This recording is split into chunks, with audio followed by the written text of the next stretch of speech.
Hey, what's up? HB over here, and I just want to go through this rig regarding the Ultra.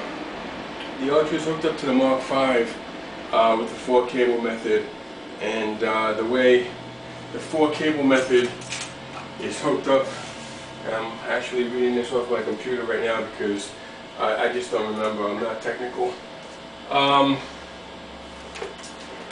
The guitar goes straight into the Ultra. The Ultra in the back, the output 2, there's a cable run that runs from the output 2 to the front of the Mark V. The input 2 in the back of the Axe-Fx goes into the send, and the output 1 goes into the FX return. That's your 4 cable method right there. So you get the guitar going directly into the Ultra, into the face of it.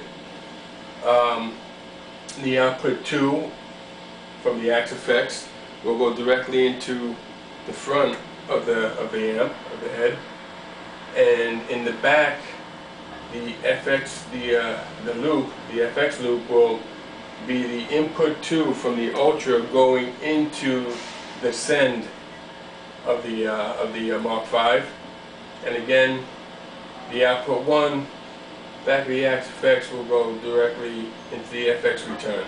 That's your 4 cable method, and using your 4 cable method allows you to use the effects before and after the preamp, so you get some incredible sounds. A lot of amps don't sound good, and a lot of effects don't sound good before the preamp.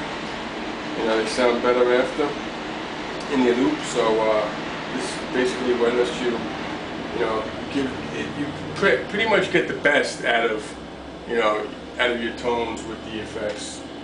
This is a setting that I had hooked up, and creating my stuff, and right now I'm just storing in a bank B, because you have an A, B, and C bank. So I'm storing in a bank B, and the first bank is 128, so it's my solo stuff. If you don't know this already, and if you're running through a half stack with your Axe-Fx, and you want to create patches using your power amp of the power section of your head, then don't put in any amp sims, don't put any cab sims, because you have your cab, you have your power amp. So you want to take those amp sims and the amp sims and cab sims out, and in return you want to put an FX loop, from the editor. This is just the way I do it, is off the editor. I do everything off the computer.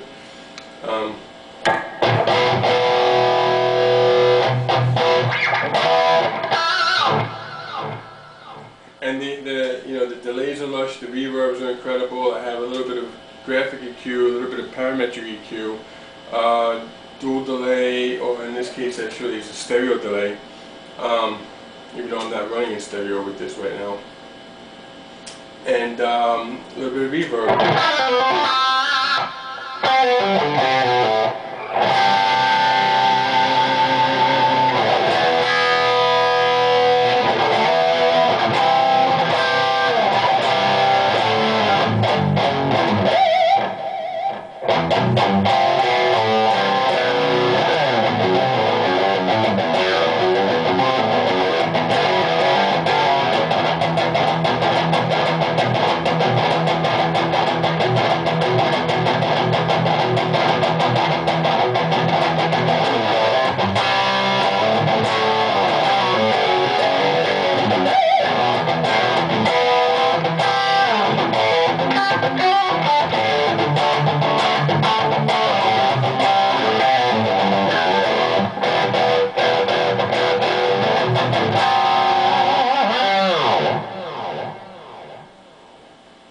Pretty much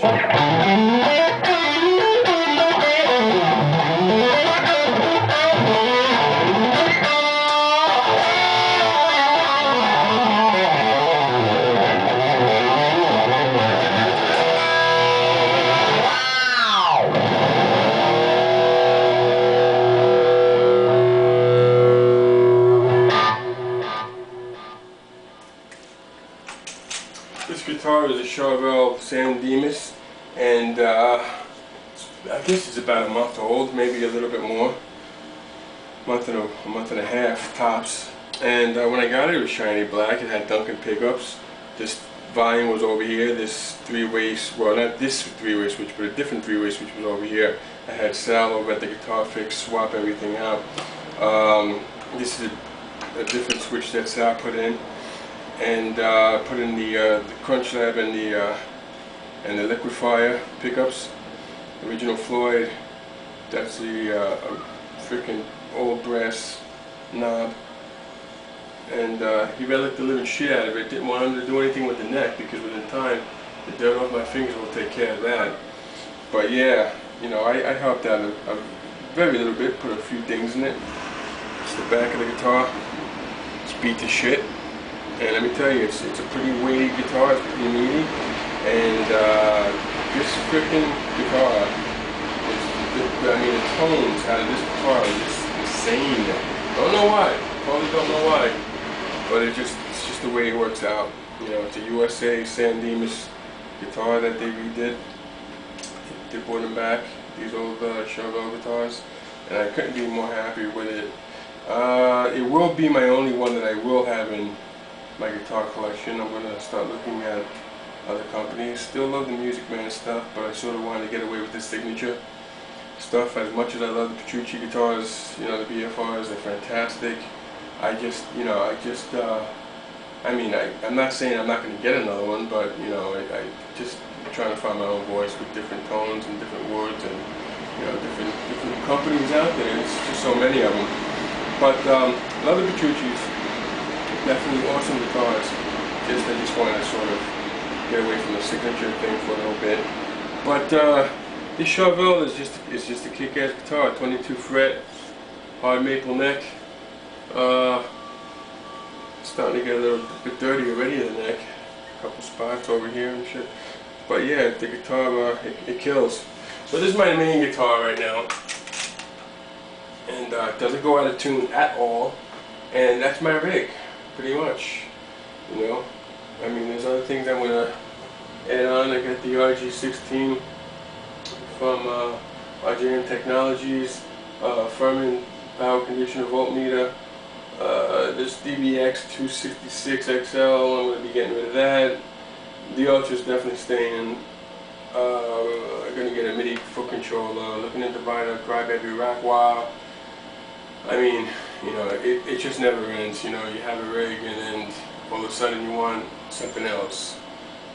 These cabinets were custom made for me by Rock Hard. This is a flush mount cabinet. You can see the lids go on the inside. It's recessed in. This is recessed back a little bit. And this cabinet is so freaking heavy duty, it's not even funny.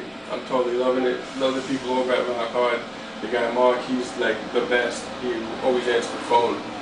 And it's a great company to do business with, because, you know, USA made, you know, customer service is beautiful, and the people over there are just amazing. You know, Mark being the first guy, because that was where my communication always went to. Always picked up the phone, definitely peace of mind. And they get you the products pretty fast too. This is just a living ATA for the traditional 412s straight cab, and it fits like a glove. Back hatch door on the back is like freaking spot on. You know, you can see the 4 jacks in the back. It's got the latch door and everything. Pretty much that's about it. My Lexicon MIDI foot controller is not here. It's over there on the other side of the room, but it, you know, temporary. It just might get hooked up until John 6L6C from the forums, another fellow Long Islander, hooks up the back of this rack after I get the 1 or 2 more components that I'm looking for. And then he will then cut the cable down to size, you know, splice, solder the whole bit, and tidy everything up. Audio on one side, power on the other side. And that guy is freaking, he's amazing, John. You know, he's a real tidy guy, knows his shit. So pretty much that's about it as far as that. So you heard the dirty sound on channel 3. It's actually on the extreme mode right now. And you know, I mean, there's different things I need to just, you know, adjust as far as parameters and levels and stuff like that from the XFX, so I don't get, you know, I don't bring the signal into the red too much, and, you know, I don't want then you have to break up, you know, where it's killing tone. It just sounds amazing. I mean, it really does. I couldn't be more happy with this tone. Great head, great effects processor. I also use this Ultra differently when I'm hooking it up straight directly through the Pro Tools, through the interface. I will, I have my two MIDI cables hooked up to the interface, where that's letting the editor do its work with the unit itself. I could always edit off the computer, off the MacBook Pro, and it basically communicates that way. I mean, obviously, a lot of it I'm not going to be doing that. Everything's going to be preset, and everything's going to be embellished into the MIDI foot controller. So I'm not really too worried about that. But as I'm home and I try to experiment through different amps, like an Angle or a Bogner, stuff like that. I tweak it out through the MacBook Pro, and that's the beauty of that. You know, instead of looking at that small screen on the front, the green screen, I'm looking at a 15-inch, you know, computer screen, and yeah, it definitely makes things a lot easier. So basically, that's about it.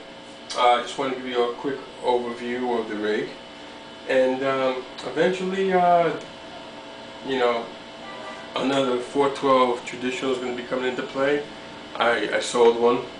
I had two. I sold one of them identical, and I'm going to end up getting another one with the same exact case. So then it's going to be two speakers with the rack in the middle, and we'll see about, you know, doing the stereo rig. If I want to get a power amp over here and do it that way, why not? Well, yeah, that's about it. I hope you enjoy. Any questions? Shoot the email.